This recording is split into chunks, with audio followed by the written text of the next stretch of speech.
यारव चौंक गया। उसे उम्मीद नहीं थी कि रुद्रसेन उसके इरादों को समझेगा। लेकिन रुद्रसेन की बातें सुनकर यारव इतना उदास हो गया कि वो खून की उल्टी करना चाहता था। क्या ये पारस्परिक रूप से लाभप्रद व्यापार था?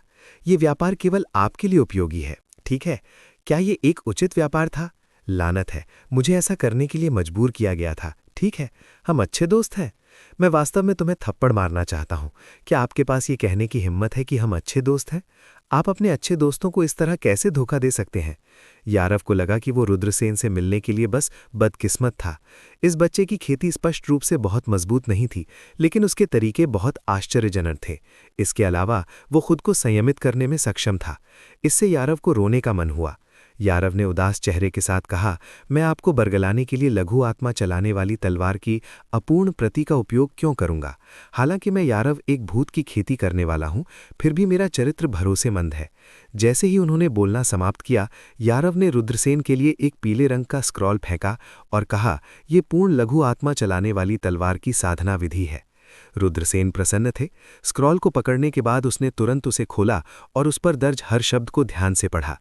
केवल कुछ 100 शब्द थे, लेकिन लघु आत्मा चलाने वाली तलवार की साधना विधि बहुत स्पष्ट रूप से दर्ज की गई थी। रुद्रसेन ने सिर हिलाया और कहा, बुरा नहीं, बुरा नहीं। कम से कम तुमने मुझे बरगलाने के लिए साधना पद्धति की अपूर्ण प्रति का उपयोग नहीं किया। अब आपको एक शपथ लेनी चाहिए। यदि आप ऐसा करते हैं तो मैं आपको स्वर्गीय स्टार सोल जेड दूंगा, यारव ने कहा। रुद्रसेन ने अपना दाहिना हाथ उठाया और आकाश की ओर इशारा किया। आज असुर भूत यारव मुझे स्वर्गीय स्टार सोल जेड देगा। मैग्नेटिक फॉग लेक को पार करने के बाद मैं असुर भूत यारव को जाने दूंगा। मैं निश्चित रूप से असुर भूत यारव को नुकसान नहीं पहुंचाऊंगा। अगर मैं इस शपथ का उल्लंघन करता हूं तो क्या मैं बिजली की चपेट में आकर एक भयानक मौत मर सकता हूं? शपथ लेने के बाद एक झटके में एक वज्र रुद्रसेन के मस्तिष्क में प्रवेश कर गया और एक तावीज़ में बदल गया। रुद्रसेन जानते थे कि यह शपथ तावीज़ था। यदि उसने शपथ का उल्लंघन किया तो शपथ तावीज़ सक्रिय हो जाएगा और बिजली गिरकर उसे मार डालेगी। असुर भूत यारव ने एक लंबी सांस छोड़ी जब उसने रुद्रसेन को शपथ लेते देखा। उन्होंने रुद्रसेन को बैंगनी रंग का जेड फेंका। ये बैंगनी जेड स्पष्ट रूप से स्वर्गीय स्टार सोल जेड थी। रुद्रसेन ने अपने हाथ में स्वर्गीय स्टार सोल जेड को पकड़ रखा था। उसने तुरंत महसूस किया कि बड़ी मात्रा में चंद्रमा सार ऊर्जा उसके शरीर में प्रवेश कर रही है और उसकी आत्मा द्वारा अवशोषित हो गई है। उनकी आध्यात्मिक शक्ति पहले की तुलना में 10 गुना तेजी से बढ़ी। रुद्रसेन चौंक गए। ये स्वर्गीय स्टार सितारा जेड वास्तव में इतना शक्तिशाली था कि ये किसी की आध्यात्मिक शक्ति को 10 गुना बढ़ा सकता था। ये बहुत स्वर्ग विरोधी था। कोई आश्चर्य नहीं कि फायर किलिन इसकी तलाश कर रहा था। मैग्नेटिक फॉग लेक के दूसरी तरफ रुद्रसेन ने यारव की ओर हाथ हिलाया। हम फिर मिलेंगे। यारव की अभिव्यक्ति उदास थी। उसने उपहास किया और मन ही मन सोचा, अगली बार जब मैं तुम्हें देखूंगा तो मैं अपने मांस और रक्त को संघनित करता हूं और चुंबकीय कोहरे की झील छोड़ देता हूं। वो तुम्हारी मृत्यु का समय होगा। भूत जहाज चुंबकीय कोहरे की झील की गहराई की ओर बह गया और जल्द ही घने कोहरे में गायब हो गया। मास्टर, क्या हम उजाड़ क्षेत्र में पहुंच गए हैं? डेजी ने धीरे से पूछा। नहीं, हमें उजाड़ क्षेत्र तक पहुंचने के लिए फॉग सिटी से गुजरना होगा, रुद्रसेन ने कहा। Fog city? वो कौन सी जगह है? डेजी ने धीरे से पूछा। Fog city great fog world की गहराई में है। मैंने सुना है कि मैग्नेटिक फॉग लेक को पार करने के बाद हम फॉग सिटी पहुंच सकते हैं, रुद्रसेन ने कहा। हाँ, डेजी ने सिर हिलाया। ये क्षेत्र कोहरे में डूबा हुआ था और दृश्यता लगभग 20 मीटर थी। इसके अलावा कुछ भी दिखाई नहीं दे रहा था। मैग्नेटिक फॉग लेक की तुलना में दृश्यता काफ़ी बेहतर थी, लेकिन ये अभी भी बहुत कम थी। Fog city great fog world की गहराई में था। रुद्रसेन ने उजाड़ क्षेत्र में जाने से पहले फॉग सिटी में आराम करने की योजना बनाई। विशाल उजाड़ क्षेत्र में रुद्रसेन थोड़ा खोया हुआ था। उसे नहीं पता था कि कहाँ जाना है। फायर किलिन उसके साथ नहीं था। उसके कबीले के लोगों को पकड़ लिया गया था। ये सोचकर रुद्रसेन ने मन ही मन आह भरी। जब वो उजाड़ क्षेत्र में पहुंचता तो उसे सबसे पहले ये पता करना होता कि वहाँ कौन सी प्रमुख शक्तियाँ हैं और आशा करता कि वो उनके साथ मिलकर खेती करेगा। धड़ाम! आधे दिन बाद दूर से एक जानवर के दहाड़ने की आवाज़ आई। घड़घड़ाहट। जल्द ही पृथ्वी विनाशकारी रूप से हिलने लगी। जल्द ही एक विशाल राक्षस दौड़ा। ये 100 मीटर लंबा जानवर था। ये दिखने में हिरण की तरह लगता था, लेकिन ये हिरण नहीं था। ये शेर की तरह लगता था, लेकिन ये शेर नहीं था। ये बाघ की तरह लगता था, लेकिन ये बाघ नहीं था। ये गाय की तरह लगता था, लेकिन ये गाय नहीं थी। उसके सामने जंगली जानवर बुरी तरह घायल हो गया था। उसका शरीर घावों और खून से लथपथ था। सनसनाहट, सनसनाहट, सनसनाहट। कुछ सिलुटें दूर से आईं और जल्द ही रुक गईं। फिर उन्होंने अपनी तलवारें निकालीं और डेविड के हिरण की ओर दौड़ पड़े। 4 नवयुवक और नवयुवतियां थीं, जिनमें से प्रत्येक ने शानदार कपड़े पहने हुए थे। उदाहरण के लिए महिला कारिस्ताना ने फीनिक्स के साथ कढ़ाई किया हुआ बैंगनी सोने का चोगा पहना था। उसके सिर पर एक रहस्यमयी जेड हेयरपिन, उसकी कमर पर स्वर्गीय माँ जेड का एक टुकड़ा और उसकी कलाई पर 2 जेड कंगन थे, जो कि जादू के खजाने की एक जोड़ी भी थी। उसके शरीर पर 7-8 जादू के खजाने थे और अन्य 3 कारिस्तान के पास भी जादू के खजाने थे। जाहिर है कि ये 4 युवक और युवतियां असाधारण पृष्ठभूमि से आए थे। उन्होंने अपनी तलवारें निकाली और अजीब जानवर पर वार कर दिया। धड़ाम। 4 अजीब जानवर दहाड़ने लगे और 4 लोगों की ओर झपट पड़े, लेकिन तलवारें बहुत तेज थीं। पफ पफ लगातार 4 भेदक आवाजें सुनी जा सकती थीं और ऑड बीस्ट का विशाल शरीर एक जोरदार धमाके के साथ जमीन पर गिर पड़ा। हर तरफ धूल उड़ गई और उसकी मौके पर ही मौत हो गई। हा हा हा। ऑड बीस्ट्स का खून और दिल दवा बनाने के लिए बहुत अच्छी सामग्री है। हम बेहद भाग्यशाली थे कि हमें इन अजीब जानवरों का सामना करना और उन्हें मार डालना पड़ा। पुरुष कारिस्तानों में से एक ने मुस्कुराते हुए कहा। चारों लोग ऑड बीस्ट की शव की ओर चले और तभी उन्होंने कुछ दूरी पर रुद्रसेन और डेजी को देखा। चारों लोगों ने आगे बढ़ने से पहले केवल एक पल के लिए रुद्रसेन पर नजर डाली, लेकिन डेजी ने उनका ध्यान आकर्षित किया। तीनों पुरुष कारिस्तान दंग रह गए। उन्हें झील के किनारे इतनी खूबसूरत लड़की से मिलने की उम्मीद नहीं थी। महिला कारिस्तान भी सुंदर थी, लेकिन डेजी को देखने के बाद वो ईर्ष्या महसूस किए बिना नहीं रह सकती थी। हरे रंग के कारिस्तान ने मुस्कुराते हुए कहा, मैं फरहान हूं। मैं आपको कैसे संबोधित करूं भाई? रुद्रसेन ने अपनी मुट्ठियां बांधी और कहा, रुद्रसेन, ये मेरी चचेरी बहन डेजी है। रुद्रसेन को नहीं पता था कि ये 4 लोग कौन हैं, इसलिए उन्होंने ज्यादा कुछ नहीं कहा। फरहान ने मुस्कुराते हुए कहा, तो ये भाई सेन है। हम सभी पावर क्लाउड संप्रदाय के मुख्य शिष्य हैं। ये सीनियर ब्रदर शमशेर हैं, ये जूनियर ब्रदर मानव है और ये सीनियर सिस्टर हर्षिता है। सफेद रंग का युवक कारिस्तान फरहान द्वारा उल्लेखित शमशेर था और उसे इनकी छोटी टीम का नेता होना चाहिए। काले रंग का दूसरा युवक कारिस्तान मानव होना चाहिए। रुद्रसेन ने मुट्ठी पर हाथ झुकाते हुए कहा, गुड मॉर्निंग। हर्षिता नाम की महिला कारिस्तान ने ऑड बीस्ट का खून, दिल और सींग निकाला। उसने बाकी चीजें नहीं लीं, लेकिन ये 3 चीजें सबसे मूल्यवान थीं। शमशेर समय समय पर डेजी को देख रहा था और उसकी आंखें समय समय पर चमक उठती थीं। इससे रुद्रसेन थोड़ा चिढ़ गए, लेकिन उन्होंने ज्यादा कुछ नहीं कहा। शमशेर ने मुस्कुराते हुए पूछा, भाई सेन और कजिन कहाँ से आए हैं? आप मैग्नेटिक फॉग लेक के पास कैसे दिखाई दिए? रुद्रसेन ने कहा, हम पूर्वी प्रांत में एक संप्रदाय में खेती कर रहे थे। हमने एक और जहाज के साथ मैग्नेटिक फॉग लेक को पार किया और अपने परिवार के पास लौटने की योजना बनाई। अच्छा, ऐसा है। क्या आप फॉग सिटी जा रहे हैं? मुझे लगता है कि हम एक साथ जा सकते हैं और रास्ते में एक दूसरे की देखभाल कर सकते हैं। रुद्रसेन को शमशेर का डेजी को देखने का तरीका पसंद नहीं आया और वो इन लोगों के चरित्र को नहीं जानता था, इसलिए उसने विनम्रता से मना कर दिया। हमें रास्ते में एक छोटे कस्बे में एक चचेरे भाई के घर जाना है और फिर हम फॉग सिटी जा सकते हैं, इसलिए मुझे डर है कि हम आपके जैसे नहीं जा रहे हैं। शमशेर ने सोचा कि ये अफसोस की बात है। वो मुस्कुराया और कहा, उस मामले में चलो यहाँ अलविदा कहते हैं। शायद हम फॉग सिटी में फिर से मिल सकते हैं। हम कुछ दिनों के लिए फॉग सिटी में रहेंगे। ये बहुत अच्छा होगा अगर हम फिर से मिल सकें। रुद्रसेन ने विनम्रता से कहा और डेजी के साथ चले गए। शमशेर ने डेजी की पीठ को देखा और अपना सिर हिलाया। सीनियर ब्रदर सॉन्ग इतना उत्साही क्यों है? हर्षिता ने फीकी मुस्कान से कहा, क्या ये हो सकता है कि सीनियर ब्रदर ने डेजी नाम की लड़की को पसंद किया? मानव ने फीकी मुस्कान से कहा। फरहान ने अपनी ठुड्डी को रगड़ते हुए कहा, उस युवा लड़की में वास्तव में एक अनोखा आकर्षण है। कोई आश्चर्य नहीं कि बड़े भाई उसे अलग तरह से देखते हैं। शमशेर ने मुस्कुराते हुए सिर हिलाया और कहा, उस लड़की ने मुझे एक अजीब सा एहसास दिया। आपको पता होना चाहिए कि मेरी मार्शल स्पिरिट अवधारणात्मक मार्शल स्पिरिट है।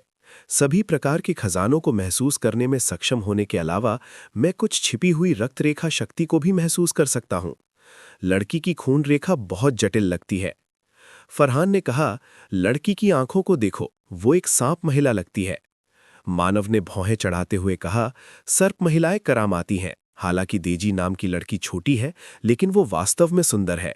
लेकिन खून के मामले में सर्प महिला का खून बहुत नीच है। ठीक है, चलो ब्लू ब्लड पिल को परिष्कृत करने के लिए मास्टर गगन को खोजने के लिए फॉग सिटी चलते हैं, शमशेर ने कहा। ब्लू ब्लड पिल शब्द सुनकर फरहान, मानव और हर्षिता सभी ने बेहद उत्साहित भाव दिखाए। वे चारों नहीं रुके और जल्दी से दूर की ओर दौड़ पड़े, पलक झपकते ही गायब हो गए। फॉग सिटी एक विशेष रूप से बड़ा शहर था। ये 5 क्रिम्सन फायर शहरों के आकार के बराबर था और इसकी आबादी लगभग 30 मिलियन थी। क्योंकि फॉग सिटी पूर्वी प्रांत और उजाड़ क्षेत्र की सीमा पर स्थित था, इसलिए ये बहुत जीवंत था। रुद्रसेन और देजी फॉग सिटी पहुंचे।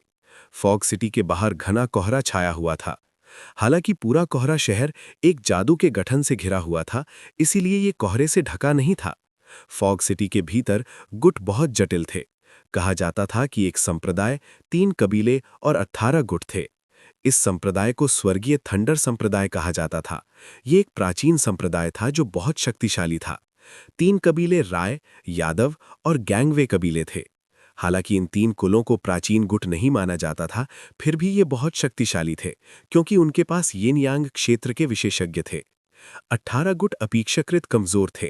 केवल कुछ शीर्ष कुलों में यिन यांग क्षेत्र के विशेषज्ञ थे। बाकी कुलों के लिए यहां तक कि सबसे मजबूत विशेषज्ञ भी केवल एक मार्शल किंग था। बेशक रुद्रसेन ने फॉग सिटी में विभिन्न गुटों का दौरा करने की योजना नहीं बनाई थी। उन्होंने अपने भविष्य का फैसला करने से पहले 2 से 3 दिनों के लिए फॉग सिटी में आराम करने की योजना बनाई। सर, वहां एक पुस्तकालय है। ये निश्चित रूप से उजाड़ क्षेत्र में विभिन्न गुटों के लिए परिचय बेच रहा है। चलो चलते हैं, डेजी ने कहा। ठीक है। रुद्रसेन ने सिर हिलाया और डेजी के साथ पुस्तकालय में प्रवेश किया। पुस्तकालय में 10 से अधिक ग्राहक थे। कुछ चुपचाप पढ़ रहे थे, जबकि कुछ इधर-उधर टहल रहे थे। रुद्रसेन ने पाया कि पुस्तकालय रेयर मार्शल आर्ट मैनुअल बेच रही थी। यहां तक कि कुछ आत्मा संरचनाओं और कीमिया मैनुअल भी थे। बेशक वे सभी अपेक्षाकृत सरल आत्मा संरचनाओं और कीमिया मैनुअल थे, लेकिन वे फिर भी बहुत असाधारण थे। सर, आप किस प्रकार की किताबें ढूंढ रहे हैं? दुकानदार ने मुस्कुराते हुए पूछा। मुझे ऐसी किताबें चाहिए जो उजाड़ क्षेत्र में विभिन्न गुटों का परिचय दें, रुद्रसेन ने कहा। बंजर भूमि के क्रॉनिकल में एक बहुत विस्तृत रिकॉर्ड है। दुकानदार ने एक किताब निकालकर रुद्रसेन को दी। ये कितने का है? रुद्रसेन ने पूछा। 30 सोने के सिक्के। रुद्रसेन ने अपनी जीभ क्लिक की। एक किताब के लिए 30 सोने के सिक्के काफी शेडी थे, लेकिन वो इसकी परवाह करने के लिए बहुत आलसी था। उसने पैसों का भुगतान किया और किताब की सामग्री को पढ़ने के लिए कुछ ही दूरी पर डेजी के साथ एक मेज पर बैठ गया। ईस्ट काउंटी की दिव्य भूमि 3000 राज्यों में से सबसे गरीब राज्यों में से एक थी। इसमें एक प्राचीन बल भी नहीं था। किसी को ये जानना होगा कि 3000 प्रांतों में शक्तियों का विभाजन बेहद सख्त था। प्राचीन शक्तियां, उजाड़ प्राचीन शक्तियां और प्राचीन पवित्र भूमि यानी प्राचीन शाही राजवंश थे। इन शक्तियों के अलावा martial soul guild, alchemist guild और स्पिरिट एरे कास्टर गिल्ड बेहद शक्तिशाली थे। हालांकि ये 3 शक्तियां तटस्थ शक्तियां थीं, इसीलिए इन्होंने सर्वालोक महाद्वीप के 3000 महाद्वीपों में आधिपत्य के संघर्ष में भाग नहीं लिया। इसीलिए बहुत कम लोग इन 3 शक्तियों का उल्लेख करेंगे। बंजर भूमि क्षेत्र में कई शक्तियां थीं। उनमें से 4 सबसे मजबूत शक्तियां नेब्युला मंडप, 10,000 विधि संप्रदाय, देवता तलवार विला और ब्लू क्लाउड संप्रदाय थीं। ये सभी सेनाएं एक प्राचीन शक्ति के स्तर तक पहुंच गई थीं और सर्वशक्तिमान विशेषज्ञों द्वारा निगरानी की जाती थी। नेब्युला मंडप, 10,000 विधि संप्रदाय और देवता तलवार विला अभी भी शक्तिशाली थे, लेकिन ब्लू क्लाउड संप्रदाय में गिरावट आई थी। कहा जाता था कि ब्लू क्लाउड संप्रदाय की गुप्त तकनीक हेवन सीजिंग आर्ट खो गई थी, जिससे संप्रदाय धीरे धीरे कमजोर हो गया। हेवन सीजिंग आर्ट एक गुप्त तकनीक थी जिसने अतीत में 3000 प्रांतों को हिलाकर रख दिया था। एक हेवन सीजिंग आर्ट ने 3000 प्रांतों में असंख्य विशेषज्ञों को कुचल दिया था। दुर्भाग्य से इतनी शक्तिशाली गुप्त तकनीक एक किंवदंती बन गई जिसे कभी भी फिर से नहीं देखा जाएगा। ब्लू क्लाउड संप्रदाय, रुद्रसेन ने बुदबुदाया। डेजी ने रुद्रसेन का हाथ पकड़ लिया और कुछ दिल दर्द के साथ कहा, युवा मास्टर, क्या आपको घर की याद आ रही है? ऐसा इसलिए था क्योंकि जिस छोटे से शहर में सेन परिवार रहता था उसे ग्रीन क्लाउड सिटी कहा जाता था। अब जबकि उसने ब्लू क्लाउड सेक्ट शब्द देखे तो वो अतीत के बारे में सोचने से खुद को नहीं रोक सका। रुद्रसेन ने मुस्कुराते हुए कहा, नहीं, लेकिन उसकी उजाड़ अभिव्यक्ति स्पष्ट रूप से उसके द्वारा कही गई बातों से अलग थी। 4 प्राचीन शक्तियों के अलावा 10 प्राचीन शक्तियां भी थीं। इन 10 प्राचीन शक्तियों में संप्रदाय, प्राचीन संप्रदाय और लंबे इतिहास वाले कुल शामिल थे। हालांकि उनकी विरासत 4 प्राचीन शक्तियों के जितनी लंबी नहीं हो सकती थी, फिर भी इन प्राचीन शक्तियों ने कई विशेषज्ञ उत्पन्न किए। चलो कुछ खाते हैं, रुद्रसेन ने कहा। डेजी ने आज्ञाकारी सिर हिलाया और रुद्रसेन के साथ पुस्तकालय से बाहर निकल आए। कुछ ही दूरी पर एक रेस्टोरेंट था। रुद्रसेन और डेजी दूसरी मंजिल पर गए और खिड़की के पास एक मेज मांगी। उन्होंने कुछ खाना ऑर्डर किया, जिसे जल्दी से परोसा गया और वे दोनों खाने लगे। Thump thump thump. उसी समय लोगों का एक समूह ऊपर आया। नेता एक युवक था जो लंबा और पतला था। उसके कदम थोड़े हल्के थे और उसका चेहरा थोड़ा पीला पड़ गया था। वे स्पष्ट रूप से अतिशयोक्ति थे। युवा मास्टर, वहां देखो, युवक के नौकरों में से एक ने कहा, अचानक डेजी की ओर इशारा करते हुए। युवक की आंखें चमक उठीं और उसने कहा, क्या वो सांप महिला है? मैंने सुना है कि सांप महिलाएं सबसे मोहक होती हैं। वे बिस्तर में अत्यधिक जीवंत होती हैं। युवक ने अपना हाथ लहराया और जल्दी से चला गया। वहां पहुंचते ही उसने कहा, मैं रोहित राय हूं। मैं आपको कैसे संबोधित करूं भाई? युवक ने पूछा जब वो रुद्रसेन के मेज पर पहुंचा। हालांकि उसकी नजर गेजी पर टिकी हुई थी, जिससे रुद्रसेन को बहुत दुख हुआ। क्या तुम खा रहे हो? यदि तुम्हारा काम हो गया तो चलो चलते हैं। रुद्रसेन ने मेज पर एक सोने का सिक्का रखा और डेजी की ओर देखा। डेजी ने सिर हिलाया और रुद्रसेन के साथ जाने के लिए खड़ी हो गई। रोहित राय का चेहरा अंधकारमय हो गया। क्या बात है? क्या तुमने सुना नहीं कि मैंने तुमसे क्या पूछा? रुद्रसेन ने उदासीनता से कहा, हम अभी अभी संयोग से मिले हैं। तुम्हें मेरा नाम जानने की क्या आवश्यकता है? रोहित राय ने मुस्कुराते हुए कहा, यह सच नहीं हो सकता। शायद हम एक दूसरे से परिचित हो जाएंगे। हा, रोहित राय, अपना वो चेहरा हटा लो। सुलभ होने का दिखावा मत करो। फॉग सिटी में तुम्हारी असली प्रकृति को कौन नहीं जानता। तुमने केवल इस युवा मास्टर की तरफ से सुंदर युवा महिला को पसंद किया है। एक तिरस्कार भरी हंसी सुनाई दी। अगले ही पल सफेद कपड़े पहने एक युवक तीसरी मंजिल से नीचे उतरा। सफेद रंग में ये युवक रोहित राय की तुलना में आंखों को कहीं अधिक अच्छा लगता था। वे बहुत सुंदर थे। उनका फिगर पतला था और उनके चेहरे पर एक मुस्कान थी जो बाहर की हवा की तरह थी। लोगों के लिए उनके बारे में अच्छा प्रभाव डालना आसान था। जब उन्होंने इस शख्स को देखा तो रोहित राय के चेहरे डूब गए। उन्होंने तटस्थ टोन में कहा, हरमिंदर, अपने आप को इतना महान मत बनाओ। अगर मैं रोहित राय एक महिला की तरह पसंद करता हूं तो मैं उसे प्राप्त करने के लिए सामान्य तरीकों का उपयोग करूंगा। मैं आपकी तरह नहीं हूं। टिस्क टिस्क। मैंने सुना है कि फॉग सिटी में एक लड़का है जिसने अपने पिता की नवी मैडम का भी फायदा उठाने की हिम्मत की। दुर्भाग्य से इससे पहले कि वो कुछ भी कर पाता, उसे खोज लिया गया और उसे 1 साल के लिए जेल में डाल दिया गया। तुम। हरमिंदर के चेहरे अत्यधिक उदास हो गए। रुद्रसेन बता सकते थे कि ना तो रोहित राय और ना ही हरमिंदर अच्छे लोग थे। कृपया रास्ता बनाएं। मेरे चचेरे भाई और मुझे अभी मामलों में भाग लेना है। हमारा रास्ता मत रोको। रुद्रसेन ने उदासीनता से कहा। वे रोहित राय और हरमिंदर की पहचान का अंदाजा लगा सकते थे। रुद्रसेन ने अनुमान लगाया कि वे फॉग सिटी के 3 कुलों के नालन और हेलियन कुलों के युवा मास्टर थे। हरमिंदर ने अपने होठों को सिकोड़ लिया और तिरस्कार पूर्वक कहा, बस बहुत हो गया। कौन नहीं जानता कि आपका कोई गुप्त मकसद है? भाई, आपको चिंता करने की जरूरत नहीं है। मैं, हरमिंदर, उन लोगों को बर्दाश्त नहीं कर सकता जो अपनी पारिवारिक पृष्ठभूमि पर भरोसा करते हैं कि वे जो चाहें कर सकते हैं। भाई, अगर तुम मेरे साथ चले जाओगे तो रोहित राय तुम्हें छूने की हिम्मत नहीं करेगा। रोहित राय और हरमिंदर के चेहरे देखकर लिन रुद्रसेन केवल उपहास कर सकते थे। वे दोनों एक ही थे। कोई फर्क नहीं पड़ता कि उन्होंने क्या किया। उनका लक्ष्य डेजी था। रोहित राय, रोहित राय, रुद्रसेन ने ठंडे स्वर में कहा। हरमिंदर है ना? मैं आपकी दयालुता की सराहना करता हूं। रोहित राय, मैं आपकी दयालुता की भी सराहना करता हूं। मेरे चचेरे भाई और मुझे वास्तव में कुछ करना है। मेरा इरादा मना करने का नहीं था, इसलिए कृपया रास्ता बनाएं। अगर मौका मिलता है तो मैं आपको अगली बार एक सभा में आमंत्रित करूंगा। मैं अपने आप को 3 कप शराब से दंडित करूंगा।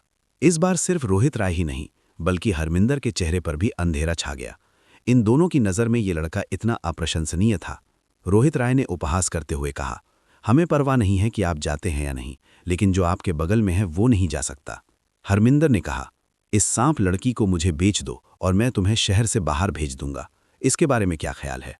अब जबकि दोनों ने यह स्पष्ट कर दिया था तो स्पष्ट रूप से उनके पास कोई संदेह नहीं था। कितना प्रभावशाली एक उपहास था। आपका सच में 4 युवा अभ्यासी आए और जो बोलता था वो मानव था। ये 4 लोग पावर क्लाउड संप्रदाय के शमशेर, मानव, फरहान और हर्षिता थे। वे अभी अभी मास्टर गगन के घर से बाहर आए थे और उनमें से प्रत्येक को एक ब्लू ब्लड पिल मिली थी, इसलिए वे बहुत उत्साहित थे। उन्होंने रेस्टोरेंट में भोजन करने, आराम करने के लिए जगह खोजने और फिर ब्लू ब्लड पिल को परिष्कृत करने के लिए संप्रदाय में लौटने की योजना बनाई। लेकिन उन्हें यहाँ रुद्रसेन और डेज़ी से मिलने की उम्मीद नहीं थी। भाई शमशेर, भाई मानव, भाई फरहान, परी हर्षिता। रुद्रसेन ने मुट्ठियों को सलाम किया। डेज़ी ने भी थोड़ा सलाम किया। चारों ने थोड़ा सिर हिलाया। आप कौन हैं? आपके मेरे व्यवसाय में हस्तक्षेप करने की हिम्मत कैसे हुई? रोहित राय ने ठंडे भाव से आने वाले चारों लोगों को देखा। हरमिंदर ने भी उदासीनता से कहा, आज वाकई अजीब है, ऐसे बहुत से लोग हैं जो मौत से नहीं डरते। पावर क्लाउड संप्रदाय, जहां शमशेर, मानव और अन्य लोग थे, अपशिष्ट क्षेत्र में शीर्ष 10 प्राचीन ताकतों में दूसरे स्थान पर था। ये बहुत शक्तिशाली था। पावर क्लाउड संप्रदाय के मुख्य शिष्यों के रूप में उनकी पहचान स्वाभाविक रूप से असाधारण थी। एक छोटे से कोहरे के शहर में एक कुलीन परिवार की हिम्मत कैसे हुई कि वे उनके प्रति इतने असभ्य व्यवहार करें? स्वाभाविक रूप से वे चारों बहुत अच्छे नहीं लग रहे थे। मानव ने ठंडे स्वर में कहा, क्या आप जानते हैं कि आप किससे बात कर रहे हैं? लेकिन मानव को मिलने वाला जवाब रोहित राय का थप्पड़ था। थप्पड़ से मानव दंग रह गया। शमशेर, फरहान और हर्षिता भी मौके पर ही दंग रह गए। किसी ने पावर क्लाउड संप्रदाय के मुख्य शिष्य को थप्पड़ मारने की हिम्मत की। तुम्हारी हिम्मत कैसे हुई मुझे थप्पड़ मारने की? मानव ने अविश्वास से चिल्लाया। हरमिंदर ने उसे लात मारी। एक धमाके से मानव, जो तैयार नहीं था, हरमिंदर द्वारा 10 मीटर से अधिक तक लात मारी गई। आउच! मानव ने तुरंत एक कोर खून उगल दिया। फ्लॉप होने से वो जमीन पर गिर पड़ी। तुम मौत को दावत दे रहे हो। शमशेर और अन्य दो जो होश में आए, गुस्से से दहाड़ने लगे। तुम्हारी ये कहने की हिम्मत कैसे हुई कि हम मौत की दावत दे रहे हैं? मुझे लगता है कि ये आप ही हैं जो मौत की दावत दे रहे हैं। आप सच में लापरवाह हैं। फॉग क्षेत्र में हमारे व्यवसाय में हस्तक्षेप करने की तुम्हारी हिम्मत कैसे हुई? आज युवा मास्टर तुम्हें सिखाते हैं कि व्यवहार कैसे करना है। उन्हें पीटो और उन्हें सबक सिखाओ। रोहित राय को घमंडी होने की आदत थी। उसने अपना हाथ लहराया और अहंकार से चिल्लाया, हाँ मास्टर, मुझे। रोहित राय के आसपास के लोग जोर जोर से चिल्लाए और शुरू करने वाले थे। आप सब एक साथ आते हैं। हमारे हेलियन परिवार की प्रतिष्ठा को बर्बाद मत करो। हरमिंदर ने भी हाथ लहराया। हाँ मास्टर, मुझे। हेलियन परिवार के लोगों के समूह ने भी जवाब दिया। रुद्रसेन थोड़ा अवाक रह गया। ये दोनों लोग वास्तव में बहुत अहंकारी थे। क्या उन्हें नहीं पता था कि हमेशा उनसे बेहतर कोई होता है? मानव को इतनी बुरी तरह पीटा गया। देखने के लिए एक अच्छा शो होगा। रोहित राय और हरमिंदर के अधीनस्थ शुरू करने वाले थे। शमशेर और अन्य दो गुस्से से कांप रहे थे।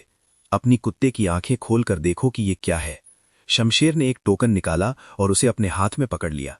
जब बाकी गार्डों ने सुना कि ये लोग पावर क्लाउड संप्रदाय के मुख्य शिष्य हैं, तो वे एक कदम उठाने की हिम्मत कैसे करते? वे सभी मौत से डर गए थे। शीर्ष 10 प्राचीन ताकतों में दूसरी सबसे शक्तिशाली शक्ति के रूप में पावर क्लाउड संप्रदाय अपशिष्ट क्षेत्र में छठी सबसे शक्तिशाली शक्ति होगी।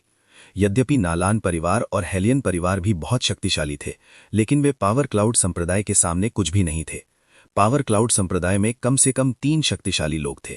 ये ऐसी कोई चीज नहीं थी जिसे नालान परिवार और हेलियन परिवार भड़का सकते थे। अब सभी लोग शमशेर और अन्य 3 को डरावनी नजर से देख रहे थे। मैं तुम्हारी जान ले लूंगा, तुम दोनों। मानव जमीन से उठा और उसका चेहरा पूरी तरह से विकृत हो गया था। वो पावर क्लाउड संप्रदाय का एक मुख्य शिष्य था, लेकिन छोटे से कोहरे के शहर में उसे इस तरह पीटा गया। ये बस एक बड़ी शर्म की बात थी। ये ठीक होता अगर इसे संप्रदाय में वापस नहीं फैलाया जाता, लेकिन अगर ऐसा होता तो वो भविष्य में दूसरों का सामना कैसे कर सकता था? अब मानव रोहित राय और हरमिंदर को टुकड़ों में काटने का इंतजार नहीं कर सकता था।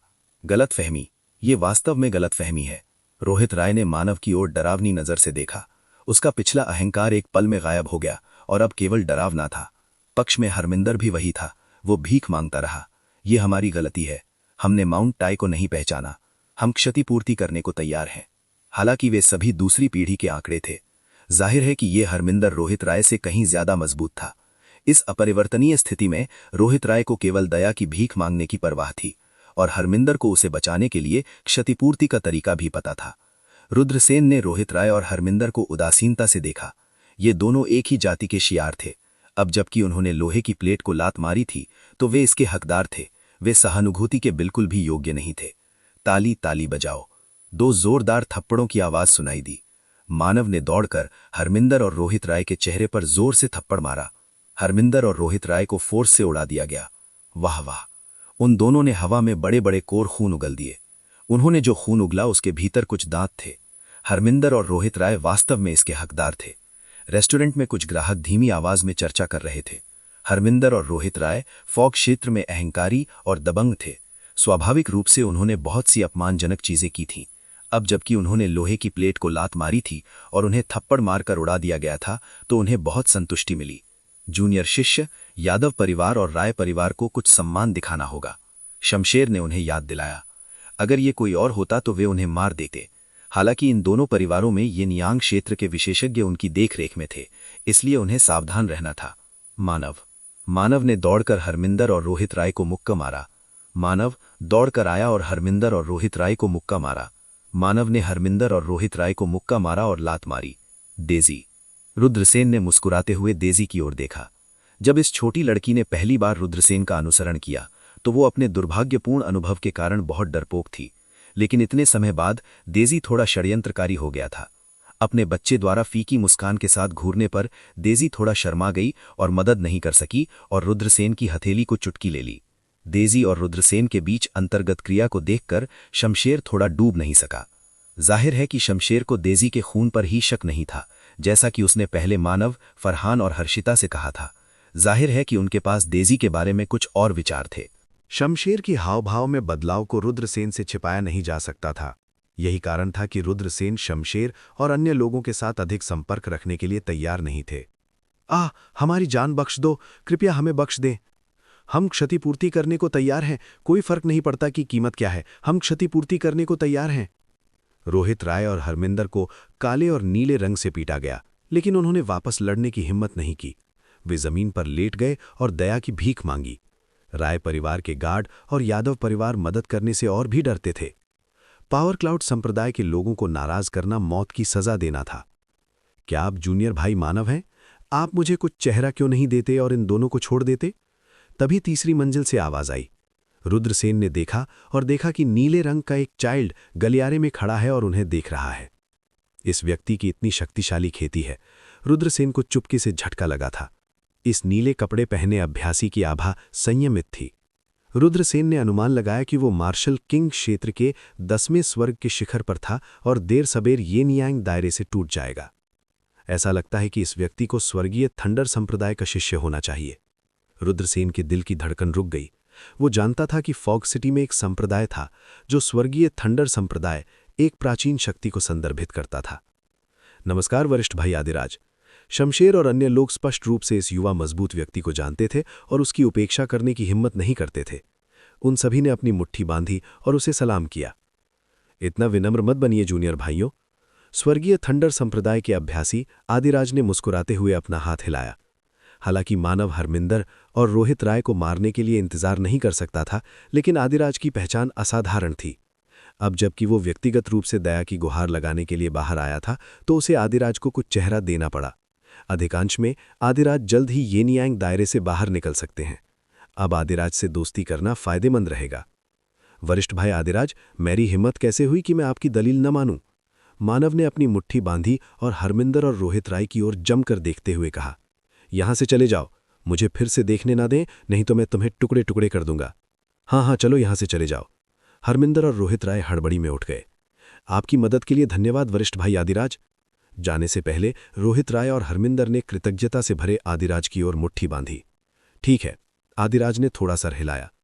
हरमिंदर और रोहित राय बाहर निकल गए। जाने से पहले उन्होंने रोष और जानलेवा इरादे से भरे रुद्रसेन को जमकर देखा। रुद्रसेन थोड़ा अवाक रह गया। ये मैं नहीं था जिसने तुम्हें मारा, तुम मुझे इस तरह क्यों देख रहे हो? चलिए यहां से चलते हैं। हरमिंदर और रोहित राय ने हाथ हिलाया और अपने अधीनस्थों के साथ तेजी से नीचे चले गए।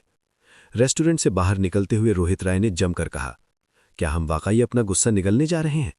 हरमिंदर ने उदास होकर कहा, हम पावर क्लाउड संप्रदाय के उन लोगों को नाराज करने का जोखिम नहीं उठा सकते, लेकिन उस लड़के को मरना होगा। रोहित राय का चेहरा टेढ़ा हो गया। हाँ, उस लड़के को मरना होगा। अगर उसके लिए नहीं होता तो हमें इस तरह कैसे पीटा जा सकता था? और हमने पावर क्लाउड संप्रदाय के कई मुख्य शिष्यों को नाराज किया है। हरमिंदर ने कहा, हम इंतजार करेंगे और उस लड़के का पीछा करेंगे। जब वो शहर छोड़ देगा तो हम उसे मार डालेंगे। क्या आप मेरे साथ आकर बात नहीं करते? आदिराज मुस्कुराया। वरिष्ठ भाई आदिराज द्वारा आमंत्रित किया जाना हमारे लिए सम्मान की बात है। शमशेर और अन्य लोगों ने अपनी मुट्ठी बांधी। भाई, मैं आपको कैसे संबोधित करूं? आदिराज ने रुद्रसेन की ओर देखा। रुद्रसेन पर आदिराज की अच्छी छाप थी। वो मजबूत था, लेकिन वो बहुत मिलनसार भी था। आदिराज ने अपनी मुट्ठी बांधी और रुद्रसेन से कहा, रुद्रसेन, ये मेरी चचेरी बहन डेजी है। भाई सेन, मिस डेजी, आप मेरे साथ आकर ड्रिंक क्यों नहीं करते? आदिराज मुस्कुराया।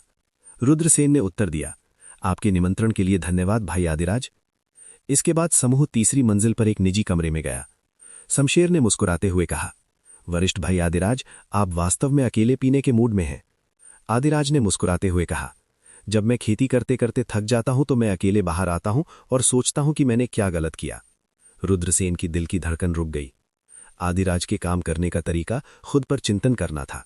ये किसी कृषक के सबसे उत्कृष्ट गुणों में से एक था, लेकिन ये कुछ ऐसा भी था जो बहुत कम लोग कर सकते थे।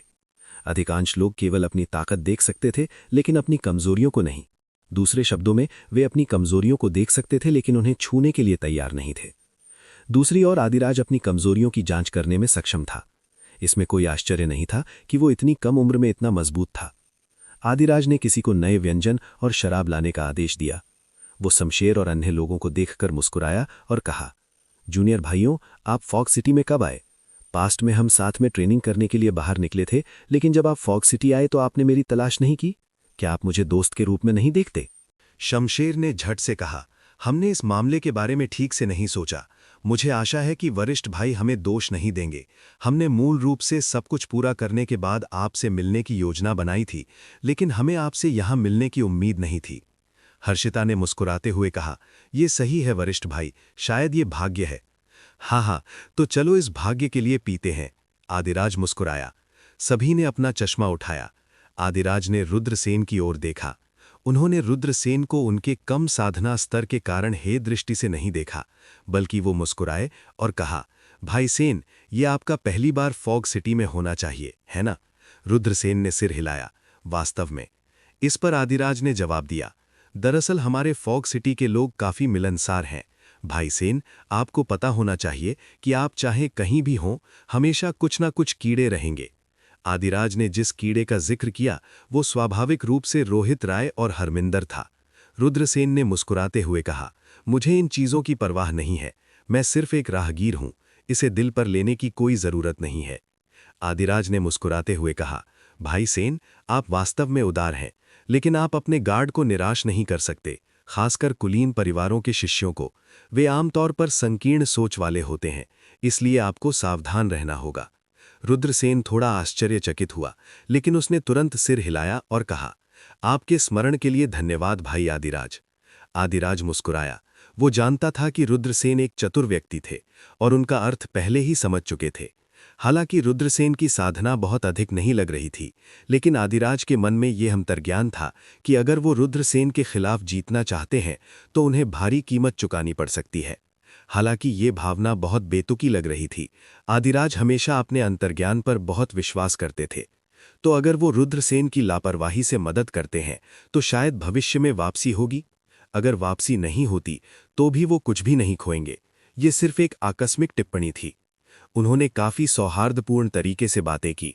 खासकर कुछ शराब पीने के बाद वे एक दूसरे से बहुत अधिक परिचित महसूस करते थे। मानव ने रुद्रसेन के कंधे पर हाथ रखा और कहा, भाई सेन, मुझे लगता है कि आप इस साल 18 या 19 साल के हैं, है ना? आप अभी भी मार्शल जनरल दायरे में हैं। आपकी प्रतिभा बहुत अच्छी नहीं है। मुझे नहीं लगता कि आपको भविष्य में ईस्ट काउंटी में संप्रदाय में वापस जाना चाहिए। ईस्ट काउंटी हमारे वेस्ट डोमेन से कहीं ज्यादा खराब है। घर जाने के बाद घर पर बड़ों को बताएं और फिर अपने चचेरे भाई को हमारे पावर क्लाउड संप्रदाय में लाएं। उस समय मैं आपको एक आंतरिक शिष्य की पहचान दिलाऊंगा। जहां तक मिस डेजी की बात है, वो पहले एक बाहरी शिष्य हो सकती है। जब भविष्य में उनकी खेती में सुधार होगा तो उसे बढ़ावा दिया जारी रखा जा सकता है। रुद्रसेन मदद नहीं कर सके और कड़वाहट से मुस्कुराए। मानव स्पष्ट रूप से नशे में था। उसने मुस्कुराते हुए कहा, आपकी दयालुता के लिए धन्यवाद भाई मानव। मैं इस बारे में ध्यान से सोचूंगा। हा, सीधा। चलो चलो पीना जारी रखते हैं। मानव ने अपना गिलास उठाया और उसे निगल लिया। वे 3 दिन तक शहर में रहे। इस दिन आदिराज उन्हें व्यक्तिगत रूप से विदा करने आए थे। रुद्रसेन, शमशेर और अन्य ने आदिराज को अलविदा कह दिया। फॉग सिटी के बाहर शमशेर ने मुस्कुराते हुए कहा, भाई मानव उस दिन नशे में नहीं थे। भाई सेन, आप इसके बारे में सोच सकते हैं। बेशक, याद रखें, आपको मिस डेजी को हमारे पावर क्लाउड संप्रदाय में लाना है। मुझे लगता है कि मिस डेजी प्रतिभाशाली हैं। अधिक प्रशिक्षण के साथ वो अपनी खेती में तेजी से सुधार कर सकती हैं। रुद्रसेन अपने दिल में बड़बड़ाया। शमशेर एक अच्छा इंसान था, लेकिन वो डेजी के बारे में बहुत चिंतित था। यही कारण था कि रुद्रसेन वास्तव में इन लोगों से पहरा दे रहे थे। वो डेजी की वजह से इन लोगों के साथ बाहर नहीं जाना चाहता था। रुद्रसेन ने अपनी मुट्ठियां बांधी और मुस्कुराते हुए कहा, मैं निश्चित रूप से इस बारे में सोचूंगा। ठीक है, तो चलो यहां से भाग लेते हैं। शमशेर ने संतुष्टि के साथ सिर हिलाया। भाई सेन, मिस डेजी, एक सुरक्षित यात्रा। भाई सेन, मिस डेजी को हमारे पावर क्लाउड संप्रदाय में लाना सुनिश्चित करें। फरहान और मानव बहुत उत्साही थे और थोड़े अनिच्छुक भी थे। ये अज्ञात था कि वे रुद्रसेन को जाते हुए देखने के लिए अनिच्छुक थे या डेजी को जाने के लिए अनिच्छुक थे। बाद में मिलते हैं। रुद्रसेन ने अपनी मुट्ठी बांधी और डेजी के साथ चले गए। हर्षिता ने कहा, रुद्रसेन एक अच्छा इंसान है। दुर्भाग्य से वो इस साल 19 साल का है और उसकी खेती मार्शल जनरल क्षेत्र की 7वीं स्वर्गीय परत है। फिर उसने अपना सिर थोड़ा हिलाया और इसके बारे में सोचना बंद कर दिया। उनकी राय में भले ही रुद्रसेन वास्तव में भविष्य में पावर क्लाउड संप्रदाय में आते हों, उनके बीच बहुत अधिक बातचीत नहीं होगी। आखिरकार उनकी पहचान के बीच एक अंतर था। ठीक है, चलो, शमशेर ने कहा। उनमें से कुछ ने सिर हिलाया और उनमें से प्रत्येक ने एक उड़ने वाली तलवार निकाली। उन्होंने जो उड़ने वाली तलवारें निकालीं, वे तेजी से बड़ी हो गईं। वे उड़ने वाली तलवारों पर कूद पड़े और उन्हें दूर तक हाँक मिया। पलक झपकने में ही वे बिना किसी निशान के गायब हो चुके थे। रुद्रसेन और डेजी तेजी से दूसरी दिशा में चले गए, जो कि उत्तरी बंजर भूमि शहर की दिशा थी। उत्तरी बंजर भूमि शहर बंजर भूमि की 10 महान प्राचीन राजधानियों में से एक था। कई महान शक्तियों के कार्यालय उत्तरी बंजर भूमि में थे। रुद्रसेन ये देखना चाहते थे कि क्या 4 महान संप्रदाय शिष्यों की भर्ती कर रहे हैं। छोटे लड़के, तुम बच नहीं सकते। पीछे से एक ठंडी आवाज आई। दर्जनों सिलहुएट दौड़ रहे थे। रोहित राय और हरमिंदर सबसे आगे थे। रोहित राय और हरमिंदर के पीछे मार्शल किंग क्षेत्र के 6 मजबूत साधक थे। रोहित राय और हरमिंदर निश्चित रूप से तैयार होकर आए थे। वे यहां रुद्रसेन को मारना चाहते थे। राजकुमार, इनमें से बहुत सारे हैं। डेजी का चेहरा घातक रूप से पीला पड़ गया जब उसने उन्हें देखा। रुद्रसेन ने कहा, चिंता मत करो, ये ठीक है। छोटे लड़के, तुम बच नहीं पाओगे। जल्दी से रुको और मैं तुम्हें जल्दी से मौत दे दूंगा। अगर मैं तुम्हें पकड़ लेता हूं तो मैं चाहता हूं कि तुम मर गए होते। रोहित राय की आवाज नफरत से भरी हुई थी। रोहित राय बुरी तरह से मुस्कुरा रहा था। छोटे लड़के, भले ही तुम आत्मसमर्पण कर दो, मैं तुम्हें इच्छा करूंगा कि तुम मर गए होते। रुद्रसेन ने जाहिर तौर पर रोहित राय को नजरअंदाज कर दिया। उन्हें रोहित राय की बातों पर विश्वास नहीं हुआ। उसने तेजी से कहा, जल्दी करो और आगे बढ़ो, मेरा इंतजार मत करो। इन लोगों के साथ काम पूरा करने के बाद मैं आपसे मिलूंगा। लेकिन राजकुमार, दीजी कुछ कहना चाहते थे, लेकिन रुद्रसेन ने उन्हें बाधित किया। रुद्रसेन ने उसके सिर को थपथपाया और कहा, अच्छा बनो। दीजी के होंठ कांपने लगे। वो जानती थी कि उसका राजकुमार लाइन पर अपने जीवन से लड़ने के लिए पीछे रह गया था। दीजी को इतना कमजोर होने के लिए खुद से नफरत थी। अगर वो काफी मजबूत होती तो उसके राजकुमार को लाइन पर अपने जीवन से लड़ने के लिए पीछे नहीं रहना पड़ता। वो पीछे रह गया था क्योंकि उसे चिंता थी कि वो बच नहीं पाएगी। यही कारण था कि उसका राजकुमार लाइन पर अपने जीवन से लड़ने के लिए पीछे रह गया था। वो उसके भागने के लिए समय निकालना चाहता था। अगर वो काफी मजबूत होती तो वो अपने राजकुमार की मदद करने में सक्षम होती, लेकिन अब वो कुछ नहीं कर सकती थी। दीजी को इतना कमजोर होने के लिए खुद से नफरत थी, लेकिन वो जानती थी कि वो यहां नहीं रह सकती क्योंकि उसकी खेती बहुत कम थी। अगर वो यहां रहती तो वो केवल युवा मास्टर के लिए बोझ बनती। उसने अपने बागे को सक्रिय किया और जल्दी से दूर तक उड़ने से पहले हवा में तैरने लगी। जब हरमिंदर ने देखा कि रुद्रसेन पीछे रह गया है और दीजी चला गया है तो उसने तिरस्कारपूर्वक कहा, छोटे लड़के, क्या तुम्हें लगता है कि तुम हमें रोक सकते हो? मैंने अचानक एक अच्छा विचार सोचा। हम तुम्हें नहीं मारेंगे, हम तुम्हें पकड़ लेंगे और उस छोटी लड़की को यहां लाएंगे। हम तुम्हें दिखाएंगे कि हम इसे कैसे करते हैं। ये एक अच्छा विचार है, मैं इंतजार नहीं कर सकता।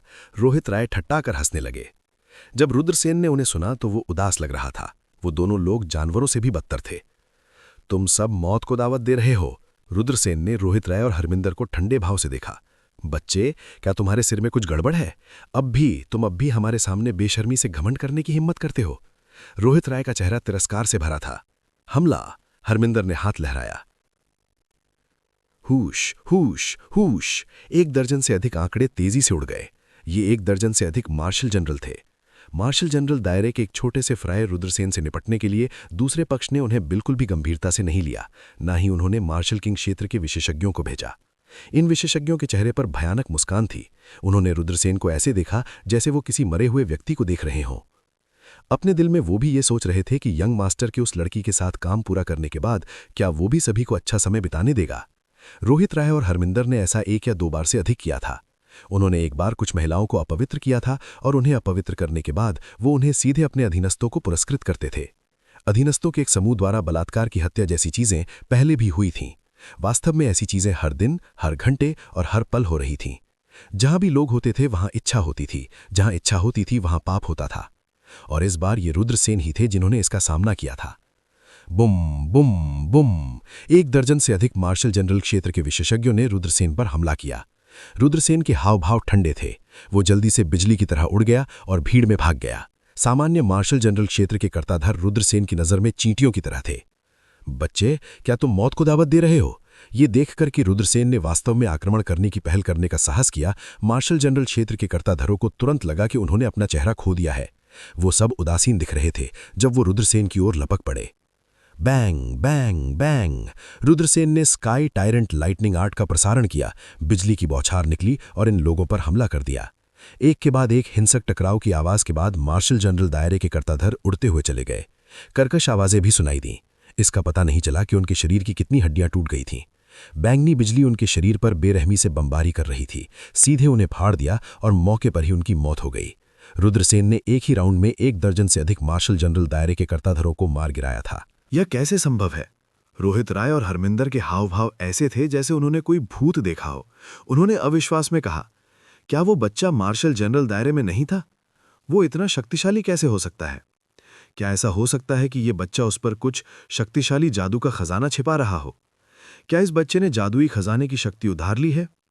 रोहित राय और हरमिंदर ने एक ही समय में एक ही बात सोची और इस बारे में सोचा। उनके चेहरे पर तुरंत असीम लालच दिखाई देने लगा। यदि वे इतना शक्तिशाली जादुई खजाना प्राप्त कर सकें तो क्या वे अपनी युद्ध शक्ति को बहुत बढ़ा नहीं पाएंगे? ये सोचकर रोहित राय और हरमिंदर चिल्लाए, उसे जिंदा पकड़ो, हमें उसे जिंदा पकड़ना होगा। हा, इस बच्चे के पास वास्तव में बहुत सारे रहस्य हैं।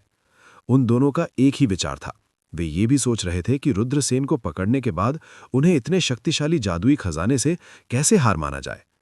रोहित राय और हरमिंदर दोनों ही इस समस्या के बारे में सोच रहे थे। आखिरकार केवल एक ही जादू का खजाना था। ये कहना होगा कि ये दोनों साथी काफी आगे की सोच रहे थे। रोहित राय और हरमिंदर के आदेश सुनकर शेष 30 मार्शल जनरल दायरे के कृषक आगे बढ़े और रुद्रसेन पर हमला कर दिया। 30 से अधिक लोग एक व्यक्ति को घेर रहे हैं। इन लोगों की राय में रुद्रसेन निश्चित रूप से विरोध करने में असमर्थ होंगे। हरमिंदर और रोहित राय ने घिरे रुद्रसेन को ठंडे भाव से देखा। 6 मार्शल किंग दायरे के काश्तकारों ने भी ठंड से देखा, क्योंकि 30 मार्शल जनरल दायरे के काश्तकारों ने रुद्रसेन को घेर लिया था। रुद्रसेन ठंडे स्वर में हंसे। उसे घेरने वाले 30 मार्शल जनरल दायरे के काश्तकारों का सामना करते हुए वो फिर से चला गया। रुद्रसेन भीड़ में ऐसे घुस गया जैसे वो किसी निर्जन क्षेत्र में प्रवेश कर गया हो। बैंग बैंग बैंग, घनी पिछली फट गई और मार्शल जनरल दायरे के काश्तकारों को उड़ा दिया गया। उनके शरीर में विस्फोट हो गया और उनकी मौके पर ही मौत हो गई। खून जमा देने वाली चीखों के साथ 30 से अधिक मार्शल जनरल क्षेत्र के काश्तकारों को रुद्रसेन ने पलक झपकते ही मार डाला। जब रोहित राय और हरमिंदर ने देखा कि इतने सारे लोग मारे गए हैं तो वे न केवल डरे नहीं बल्कि और भी अधिक उत्साहित थे। उनकी राय में रुद्रसेन जितना मजबूत था, रुद्रसेन का जादुई खजाना उतना ही अधिक शक्तिशाली था। तो क्या हुआ अगर उनके कुछ दर्जन अधीनस्थों की मृत्यु हो गई होती? किसी भी मामले में राय कबीला और हेलियन कबीला बड़े और शक्तिशाली थे। इन लोगों की मृत्यु के बाद वे मजबूत काश्तकारों को भर्ती करना जारी रख सकते थे। ऐसे बहुत से लोग थे जो 2 महान कुलों में शामिल होना चाहते थे। ये आप पर निर्भर करता है। रोहित राय और हरमिंदर ने 6 मार्शल किंग्स को देखा। उनकी राय में भले ही रुद्रसेन अपने जादुई खजाने पर निर्भर करते हों, फिर भी वे 6 मार्शल राजाओं के संयुक्त हमले के तहत मर जाएंगे। राजकुमार, चिंता मत करो, हम निश्चित रूप से इस छोटे बच्चे से निपटेंगे। 6 मार्शल किंग्स के मुंह कोने मुड़े हुए थे। Swoosh swoosh swoosh, 6 martial king सभी चले गए और रुद्रसेन को घेर लिया। रुद्रसेन मदद नहीं कर सके लेकिन एक गहरी सांस ले सके। 6 मार्शल किंग्स में तीसरी सेलेस्टियल लेयर के 2 मार्शल किंग, चौथी सेलेस्टियल लेयर के 2 मार्शल किंग, 5वीं सेलेस्टियल लेयर का 1 मार्शल किंग और 6ठी सेलेस्टियल लेयर का 1 मार्शल किंग था। सबसे भयानक 5वीं और 6ठी आकाशीय परतों के 2 मार्शल राजा थे। यदि वे अन्य 4 मार्शल राजाओं के साथ सेना में शामिल हो जाते तो वे निश्चित रूप से उसे मार सकते थे। रुद्रसेन इस बारे में बहुत स्पष्ट था। अगर वो थोड़ा सा भी लापरवाह होता तो वो मर जाता। बव्वा, तुम्हारे पास किस प्रकार का खजाना है? मैं वास्तव में उत्सुक हूं। क्यू लेयर की छठे त्यान के एक साधक ने रुद्रसेन को उदासीनता से देखते हुए कहा। तुम्हें जानना है? घुटने टेको और प्रणाम करो और मैं तुम्हें बता सकता हूं। इसके बारे में क्या ख्याल है? रुद्रसेन ने उपहास किया। छठी आकाशीय परत के मजबूत कृषक क्रोधित हो गया और ठंडे स्वर में कहा, अब मुझे क्रोधित करना कोई बुद्धिमानी नहीं है, क्योंकि इसके कारण आप अपनी जान गंवा सकते हैं। क्या ऐसा है? मेरा ऐसा विचार नहीं है। रुद्रसेन ने उपहास किया। क्या आप लगता है कि हम अपने घेरे से बच सकते हैं? 5वें आकाश के मार्शल किंग विशेषज्ञ ने उपहास किया। क्या आप लगता है कि आप हमारे घेरे से बच सकते हैं? आप दिवा स्वप्न देख रहे हैं। अन्य विशेषज्ञ तिरस्कार पूर्वक हंसे। बूम! हवांग क्यू परत के 6 मजबूत कृषकों ने रुद्रसेन को घेर लिया। भैंग! हिंसक टकराव की आवाज गूंज उठी।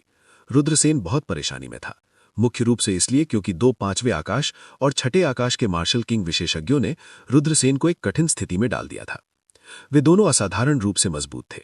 उन्होंने रुद्रसेन को पीछे पकड़ा, जबकि अन्य 4 अपनी पूरी ताकत से रुद्रसेन पर हमला कर सकते थे। क्लैंग! एक तेज आवाज सुनाई दी और रुद्रसेन को उड़ा दिया गया। उसका चेहरा पीला पड़ गया था। अगर ये कोई और होता तो वे गंभीर रूप से घायल हो जाते, लेकिन रुद्रसेन का शरीर बहुत मजबूत था, इसलिए वो हमले की भयानक शक्ति का सामना करने में सक्षम था। तुम्हारा शरीर बहुत मजबूत है। हर कोई हैरान था। रोहित राय उत्साह से चिल्लाते हुए कहा, ऐसा लगता है कि इस बच्चे के पास एक अत्यंत शक्तिशाली बॉडी टेम्परिंग तकनीक है। हरमिंदर जोर से हंसा। ये बहुत अच्छा है। आइए इस बच्चे को पकड़ें और इसके सभी रहस्यों को जानें।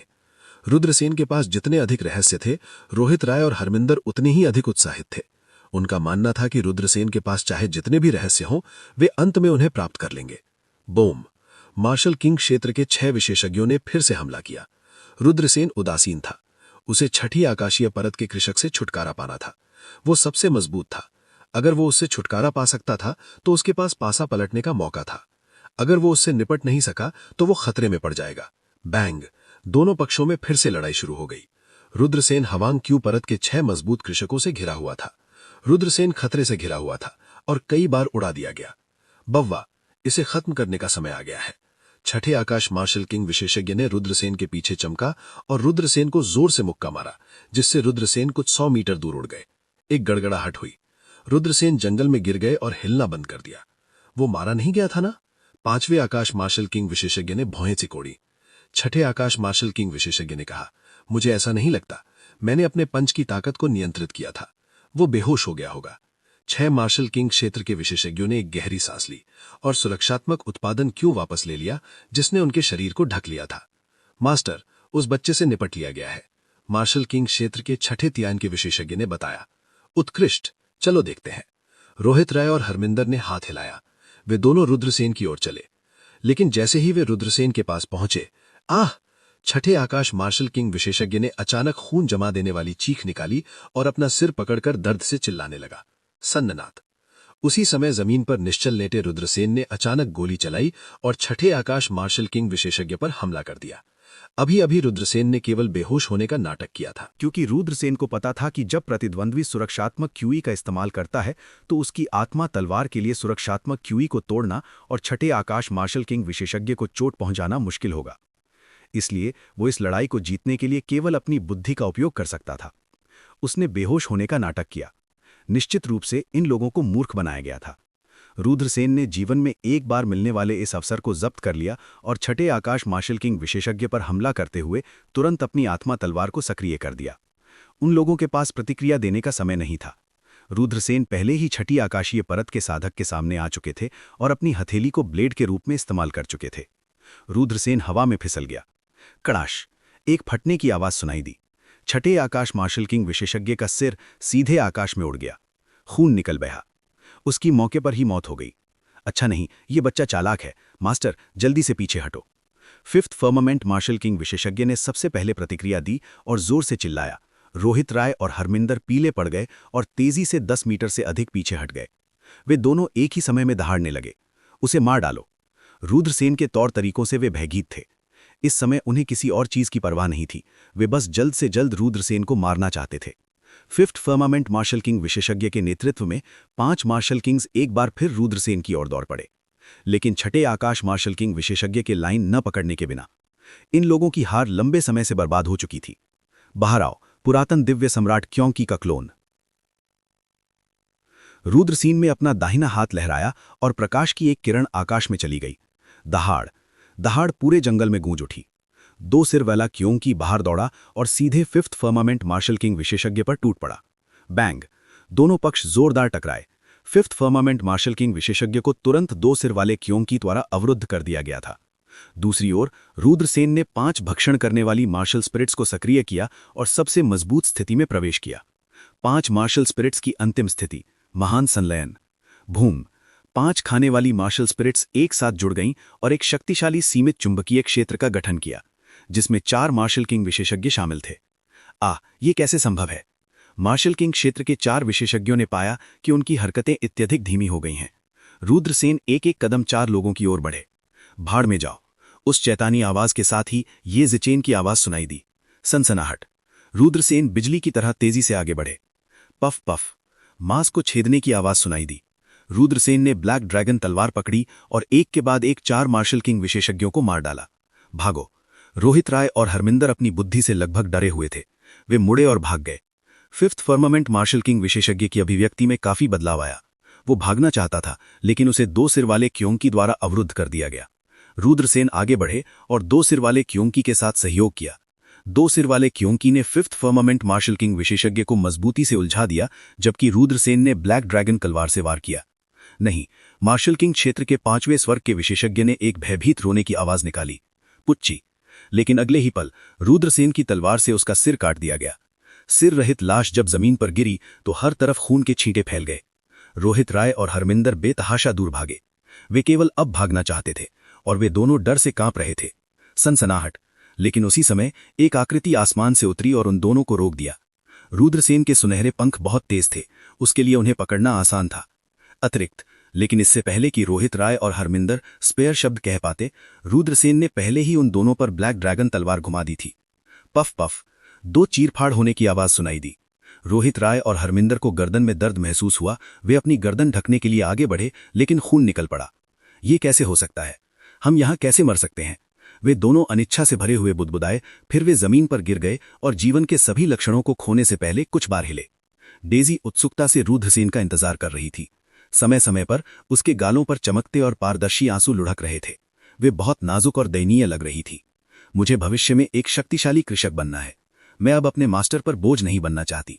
डेजी ने अपने होंठ काट लिए। झपट्टा, दूरी में एक सिलवट उड़ाया। जब डेजी ने उस पहचाने चेहरे को देखा तो वे इतनी खुश हुई कि वे रो पड़ी और उसकी बाहों में कूद पड़ी। मास्टर, आप आखिरकार वापस आ गए हैं। मैं बहुत चिंतित थी। डेजी बारिश में नाशपाती के फूल की तरह रोने लगी। रुद्रसेन ने उसे दिलासा दिया, मैं ठीक हूं ना, हमें अब यहां नहीं रह सकते, चलो। रुद्रसेन और डेजी जल्दी से निकल गए। रॉय क्लैन, अरे नहीं, कुछ बड़ा हुआ है। रॉय क्लैन का एक गार्ड हासिम रॉय के स्टडी कक्ष में दौड़ा। उसका इंतजार कर रहा घर स्वामी बाहर आया और बोला, तुम इतनी जल्दी में क्यों हो? तुम्हें क्या हुआ है? हाँ, मास्टर को कुछ हो गया है, गार्ड ने पीले चेहरे के साथ कहा। जब मास्टर को कुछ हो गया है, ये सुनकर घर स्वामी की अभिव्यक्ति काफी बदल गई। क्लैन के नेता का केवल एक ही बेटा था, रोहित राय। क्योंकि रोहित राय रॉय क्लैन का इकलौता बेटा था, इसलिए हासिम राय को पता था कि रोहित राय ने बाहर अपराध किए हैं, लेकिन वे रोहित राय को सजा देना बर्दाश्त नहीं कर सकता था। क्या हुआ है? हासिम राय बाहर चला आया और उदास होकर पूछा। हासिम राय ऐसे लग रहे थे जैसे वे 40 की उम्र में हों। गार्ड ने घबराकर कहा, मास्टर मारे गए हैं। क्या? रोहित मारा गया है? हासिम राय को विश्वास नहीं हो रहा था। उसका चेहरा विकृत हो गया। रोहित राय रॉय वंश का इकलौता बेटा था। लेकिन अब रोहित राय की हत्या हो चुकी थी। कौन? ये किसने किया? हासिम राय गुस्से से चिल्लाया। ये एक युवा लड़की के साथ एक युवक था। युवा मास्टर ने युवा लड़की को पसंद किया और युवक का पीछा किया, लेकिन वो मारा गया। गार्ड ने कमजोर होकर कहा, मुझे परवाह नहीं है कि वो छोटा बच्चा कौन है, मैं उसे टुकड़े टुकड़े कर दूंगा और रोहित का बदला लूंगा। हासिम राय दहाड़ने लगा। उन्हें इस बात की परवाह नहीं थी कि इस मामले में कौन सही है या कौन गलत। हासिम राय को सिर्फ इतना पता था कि रोहित राय मारा गया है और अब वो सिर्फ बदला लेना चाहता था। क्या आपके पास उस बच्चे का चित्र है? हासिम राय ने ठंडे स्वर में पूछा। हाँ, मैंने पहले ही उन गवाहों से कहा है जिन्होंने उन्हें रेस्टोरेंट में देखा था, उनका चित्र बनाए। गार्ड ने कागज का एक टुकड़ा निकाला। एक उज्जवल और सुंदर युवा गुरु की तस्वीर थी। ये रुद्रसेन था। क्या आप जानते हैं कि वे किस दिशा में भाग गए? रुद्रसेन ने उदास भाव से पूछा। गार्ड ने उत्तर दिया, ऐसा कहा जाता है कि ये उत्तरी बंजर भूमि शहर की दिशा में है। मैं व्यक्तिगत रूप से वहां जाऊंगा, मैं उसे टुकड़ों में काटूंगा और रोहित का बदला लूंगा। जैसे ही उन्होंने बोलना समाप्त किया, हासिम राय आकाश में उड़ गए और दूर तक उड़ गए। वहीं यादव परिवार में कबीले के नेता जीतन यादव की आंखों में एक उदास भाव था जब उन्होंने आदेश दिया, चित्र लाओ और हेलियन कबीले के मृत्यु योद्धाओं को उस बराइयू का पीछा करने दो। भले ही हमें पृथ्वी के छोर तक उसका पीछा करना पड़े, हमें उसकी जान ले लेनी होगी। हाँ, हेलियन कबीले के तीसरे बुजुर्ग ने आदेश प्राप्त किया और निर्देश देने के लिए चले गए। कबीले के नेता जीतन यादव ने अपनी नफरत को अपने सिर पर नहीं चढ़ने दिया और सीधे रुद्रसेन का पीछा किया। मुख्य कारण यह था कि जीतन यादव के 5 बेटे थे, जबकि हासिम राय का केवल एक बेटा था। 1 साल से भी ज्यादा समय पहले जब हरमिंदर ने अपनी प्रेमिका नौवी मैडम के साथ लगभग बलात्कार किया था, तब जीतन यादव ने अपने बेटे को छोड़ दिया था। बेशक अपने बेटे को छोड़ना एक बात थी, लेकिन अब जब हरमिंदर की हत्या हो चुकी थी तो जीतन यादव को उसका बदला लेना था। उत्तरी बंजर भूमि शहर हुआंग यू क्षेत्र की 10 महान प्राचीन राजधानियों में से एक। उत्तरी बंजर भूमि शहर विशाल था। दूर से ऐसा लग रहा था जैसे कोई जंगली जानवर क्षितिज पर झुका हुआ हो। इससे लोगों को घुटन का एहसास होता था। शहर की दीवारें 1000 मीटर ऊंची थीं और एक अज्ञात काली चट्टान से बनी थीं। उत्तरी बंजर भूमि शहर की सड़कें भी और चौड़ी थीं। मुख्य सड़क 50 से 60 मीटर चौड़ी थी और लोगों और गाड़ियों की एक अनंत धारा थी। कोई आश्चर्य नहीं है कि ये उत्तर पूर्व क्षेत्र की 10 महान प्राचीन राजधानियों में से एक है। नॉर्दर्न वेस्टलैंड सिटी की सड़कों पर चलते हुए रुद्रसेन आह भरने के अलावा कुछ नहीं कर सके। ये पहली बार था जब उसने इतना बड़ा प्राचीन शहर देखा था। जब उसने पहली बार इसे देखा था तो उसे वास्तव में आश्चर्य की भावना महसूस हुई थी। मास्टर, उत्तरी बंजर भूमि शहर में बहुत सारे लोग हैं। घनी भरी सड़कों को देखते हुए डेजी मदद नहीं कर पाई और अपनी जीभ बाहर निकाल दी। रुद्रसेन ने कहा, उत्तरी बंजर भूमि शहर पूर्वोत्तर क्षेत्र की 10 महान प्राचीन राजधानियों में से एक है। ये एक ऐसी जगह है जहां किसान इकट्ठा होते हैं। एक पल रुकने के बाद रुद्रसेन ने फिर कहा, चलो पहले रहने के लिए एक सराय ढूंढते हैं, फिर हम भविष्य के बारे में सोचेंगे। ठीक है, डेजी ने आज्ञाकारी रूप से सिर हिलाया, रुद्रसेन की सलाह मानते हुए। उन दोनों ने एक सराय ढूंढी और 2 कमरों में से एक कमरे के लिए कहा। एक दिन आराम करने के बाद रुद्रसेन ने उस स्थान पर जाने की योजना बनाई जहां उत्तरी बंजर भूमि शहर में 4 महान शक्तियां तैनात थीं, ये पूछने के लिए कि उनके पास शिष्यों को भर्ती करने की कोई योजना है। 4 महान शक्तियां नेबुला मंडप, 10,000 धर्म संप्रदाय, देवता तलवार विला और ब्लू क्लाउड संप्रदाय थीं। अब जबकि ब्लू क्लाउड संप्रदाय में गिरावट आ रही थी तो इसकी शक्ति अन्य 3 महान शक्तियों द्वारा पीछे छोड़ दी गई थी। अन्य 3 महान शक्तियों के पास भी विशेषज्ञता के अपने क्षेत्र थे। नेबुला मंडप आत्मा की खेती में अच्छा था, 10,000 धर्म संप्रदाय विभिन्न दिव्य क्षमता विरासत में अच्छा था और देवता तलवार विला तलवार कला में अच्छा था। जहां तक ब्लू क्लाउड संप्रदाय का सवाल है, रुद्रसेन को नहीं पता था कि यह संप्रदाय किस चीज में अच्छा था, क्योंकि इसकी गुप्त तकनीक खो गई थी। रुद्रसेन नेबुला मंडप या 10,000 धर्म संप्रदाय में शामिल होने की ओर झुके थे। यदि वो नेबुला मंडप में शामिल हो जाता तो वो आत्मा की खेती की विधि सीखने में सक्षम होता। भविष्य में वो आत्मा के हमलों में बेहतर होगा। दूसरी ओर 10,000 धर्म संप्रदाय गुप्त तकनीकों में बेहतर था, जो भौतिक शरीर के माध्यम से प्रदर्शित किए गए थे, जैसे कि विभिन्न प्राचीन दिव्य क्षमताएं। रुद्रसेन और देजी चारों ओर पूछने गए और उन्हें पता चला कि कुछ महान सेनाएं हर साल शिष्यों की भर्ती करेंगी। बेशक इन महान ताकतों में शामिल होना आसान नहीं था और मौका पाने के लिए अत्यंत प्रतिभाशाली होने की जरूरत थी। अगर किसी के पास प्रतिभा नहीं होती तो वो एक अजीब नौकरी का शिष्य भी नहीं बन पाता। जिस स्थान पर उन्होंने शिष्यों की भर्ती की थी वो उत्तरी बंजर भूमि शहर में नहीं था, बल्कि 4 महान प्राचीन संप्रदायों में था। रुद्रसेन ने कुछ दिनों के लिए रुकने की योजना बनाई और फिर देजी के साथ नेबुला मंडप और अन्य महान बलों में जाने के लिए ये देखने के लिए कि क्या वो उनके साथ शामिल हो सकता है। वापस जाते समय जब रुद्रसेन और देजी नीलामी घर के पास से गुजरे तो किसी ने चिल्लाया, नीलामी 3 दिन में होगी, जो लोग नीलामी की रणनीति चाहते हैं जल्दी से आएं। आसपास कई लोग इकट्ठा हो गए। नीलामी रणनीति की कीमत 1 सोने का सिक्का थी और ये केवल कागज के कुछ टुकड़े थे। ये हास्यास्पद रूप से महंगा था, लेकिन ये हर किसी के उत्साह को कम नहीं कर सका। रुद्रसेन ने भी एक नीलामी रणनीति खरीदी और वापस जाकर ये देखने की योजना बनाई कि क्या उन्हें कुछ चाहिए था। बेशक नीलामी रणनीति में पेश की गई नीलामी की वस्तुएं सभी नीलामी वस्तुओं का एक हिस्सा थीं। कई कीमती नीलामी आइटम थे जिन्हें रिकॉर्ड नहीं किया गया था, लेकिन नीलामी वस्तुओं का सिर्फ एक हिस्सा भी लोगों को चौंकाने के लिए पर्याप्त था। कई खजाने लोगों के दिलों को तेजी से धड़कने के लिए काफी थे। चांदी का कवच, एक उच्च श्रेणी का कीमती हथियार। ये सिकाडा के पंखों जितना पतला होता है और पहनने में बहुत आरामदायक है। डायमंड शिकार तलवार, डार्क स्काई डीमन आयरन से बनाई गई एक दिव्य तलवार। ये अविनाशी है और लोहे को काट सकता है जैसे कि ये कीचड़ हो। प्राचीन गोली व्यंजनों का रिकॉर्ड, 36 प्राचीन गोलियों और उन्हें गढ़ने के कदम। भूमिगत गुप्त क्षेत्र का नक्शा, भूमिगत दुनिया में एक गुप्त क्षेत्र का रिकॉर्ड। ये अफवाह है कि एक फॉर्च्यून दायरे के कल्टीवेटर ने इस गुप्त क्षेत्र का निर्माण किया था। ये बहुत संभव है कि फॉर्च्यून दायरे के कल्टीवेटर ने अपनी विरासत को पीछे छोड़ दिया हो। चौंधियाए जाने वाला परिचय देखते ही रुद्रसेन ने अपनी जीभ क्लिक की। जैसा कि उत्तरी बंजर भूमि शहर जैसे प्राचीन नीलामी घर से उम्मीद थी, यहां बेची जाने वाली वस्तुएं संघारन शहर में बिकने वाली वस्तुओं की तुलना में नहीं थीं।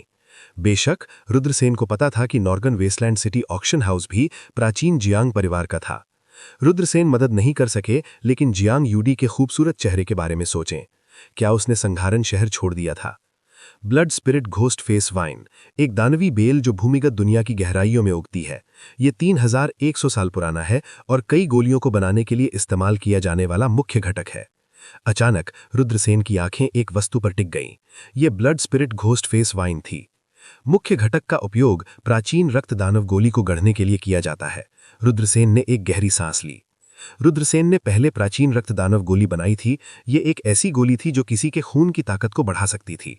ये संघारन सिटी ऑक्शन हाउस में आसमान चूमती कीमत पर बिका था। प्राचीन रक्त दानव गोली एक ऐसी गोली थी जो किसी के रक्त की यादों को बहाल कर सकती थी। रुद्रसेन के दिल की धड़कन थम गई। देजी के पास एक सांप महिला का खून है, लेकिन यह बहुत मजबूत नहीं है। उसके शरीर में एक मायावी सांप का खून होना चाहिए, है ना? इसे बहाल क्यों नहीं किया गया? क्या इसलिए क्योंकि उसका खून बहुत मजबूत नहीं है, या इसलिए क्योंकि इसे दबाया जा रहा है? रुद्रसेन देख सकते थे कि देजी की साधना प्रतिभा बहुत अच्छी नहीं थी। यह मुख्य रूप से इसलिए था क्योंकि उसका खून बहुत कमजोर था। यदि देजी के शरीर के भीतर के मायावी सांप रक्त रेखा को पुनर्जीवित किया जा सकता है, तो देजी की साधना प्रतिभा अत्यंत चौंकाने वाली हो जाएगी। भले ही वो उन पूर्ण प्रतिभाओं की तुलना नहीं कर सकती, लेकिन फिर भी वो आम लोगों की तुलना में बहुत मजबूत होगी। हम blood spirit ghost face wine खरीद सकते हैं और देजी के लिए कुछ प्राचीन रक्त दानव गोलियां बना सकते हैं। वो हाल ही में अच्छे मूड में नहीं है क्योंकि वो मजबूत बनना चाहती है, लेकिन वो प्रतिभाशाली नहीं है, रुद्रसेन ने कहा।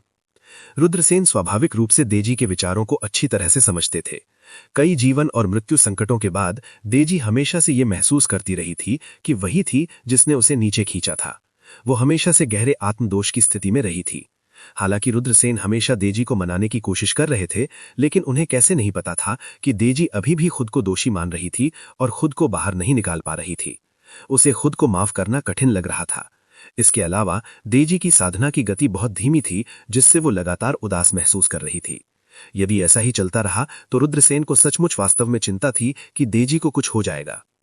ज्यादातर समय एक स्वस्थ व्यक्ति के शरीर में कोई समस्या नहीं होती है, लेकिन जब वे नकारात्मक भावनाओं से अभिभूत हो जाते हैं तो ये उनके शरीर में गंभीर समस्याएं पैदा कर सकता है और अंत में उनकी मृत्यु का कारण बन सकता है। दूसरी ओर कुछ लोग जो गंभीर रूप से बीमार थे और अधिक समय तक जीवित नहीं रह सकते थे, वे अंत में ठीक हो सकते हैं। ये एक व्यक्ति पर नकारात्मक भावनाओं का प्रभाव था। देजी का अवसाद, चिंता, आत्मदोष, उदासी और दर्द सभी ने रुद्रसेन को चिंतित कर दिया। अब रुद्रसेन ने देजी को उसकी नकारात्मक भावनाओं से छुटकारा पाने का एक तरीका ढूंढ लिया था। नीलामी घर जाने का मन बनाने के बाद रुद्रसेन ने नीलामी घर के मार्गदर्शक को दूर रख दिया। उसे अन्य चीजों में कोई दिलचस्पी नहीं थी। अगले 3 दिनों में रुद्रसेन ने गुप्त आत्मा तकनीक का अध्ययन किया। वो समझ सकता था कि गुप्त आत्मा तकनीक आत्मा तलवार की तुलना में बहुत अधिक शक्तिशाली थी। एक बार जब वो इसमें महारत हासिल कर लेता तो ये और भी भयानक हो जाता। पलक झपकते ही 3 दिन बीत गए। आखिरकार नीलामी का आयोजन किया गया। नीलामी घर के सामने लोग आते और जाते थे। ये शोर और उत्साह से भरा हुआ था। स्वाभाविक रूप से हर किसी को नीलामी घर में प्रवेश करने की योग्यता नहीं थी। क्योंकि उत्तरी बंजर भूमि शहर एक प्राचीन शहर था, इसलिए कई मजबूत किसान थे और विभिन्न प्रभावशाली समूह हमेशा एक दूसरे के साथ मतभेदों में थे। नीलामी घर में प्रवेश करने वाले लोगों की संख्या में एक सीमा थी। केवल वे लोग जो अत्यंत मजबूत थे या जिनकी पृष्ठभूमि अत्यंत महान थी, प्रवेश करने के योग्य थे। छोटे लड़के, ये नीलामी घर जैसे युवाओं के लिए प्रवेश करने की जगह नहीं है। एक गार्ड ने रुद्रसेन और देजी को रोक दिया। रुद्रसेन ने अपनी उंगली फड़फड़ाई और एक कार्ड उड़ गया। गार्ड ने उसे पकड़ लिया। वो है बैंगनी सोने का वीआईपी कार्ड। गार्ड कमांडर के हाव भाव अचानक बदल गए। योगेश जाट ने वो कार्ड रुद्रसेन को दिया था और ये उनके स्तर का प्रतीक था। अगले 3 दिनों में रुद्रसेन ने गुप्त आत्मा तकनीक का अध्ययन किया। वो समझ सकता था कि गुप्त आत्मा तकनीक आत्मा तलवार की तुलना में बहुत अधिक शक्तिशाली थी। एक बार जब वो इसमें महारत हासिल कर लेता तो ये और भी भयानक हो जाता। अगर आपको ये कहानी पसंद आई हो तो लाइक, शेयर और सब्सक्राइब जरूर करें मेरे channel Mukul the story teller को। और नीचे कमेंट करके बताइए कि आपको अगली कहानी किस विषय पर चाहिए। मिलते हैं अगली कहानी में। धन्यवाद।